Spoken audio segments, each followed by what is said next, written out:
अस्सलाम वालेकुम, कैसे हैं आप सब। आज मैं आपको बता रही हूँ कि चावल को हम कैसे स्टोर कर सकते हैं, कीड़े से कैसे बचा सकते हैं। बाज़ दफ़ा होता है हम ज़्यादा चावल ले लेते हैं और कीड़ा लग जाता है। इसको कैसे हम कीड़े से बचा सकते हैं वो मैं आपको बताऊँगी। मिकदार कितनी भी हो सकती है चावल की।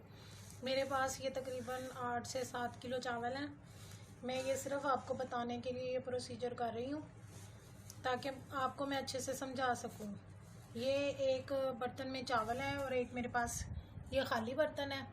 अब इसमें से मैं इसके लिए हम इस्तेमाल करेंगे नीम के पत्ते। चावल की मिकदार के हिसाब से हम नीम के पत्तों का इस्तेमाल करेंगे। मेरे पास चावल कम है तो इसलिए मैं ये एक नीचे रख रही हूँ और इसके ऊपर मैं चावल डालती जाऊँगी।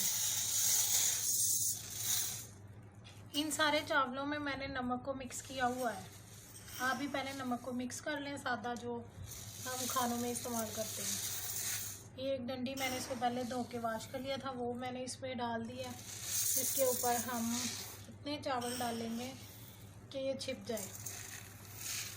तय समझ लें कि जैसे हम बिरयानी की तय लगाते हैं ना, या जर्दे की तय लगाते हैं, वैसे ये हमने इसमें चावल डाल दिए। एक हम इसमें मज़ीद और ऐड करेंगे, इसमें हम फिर से चावल डाल देंगे।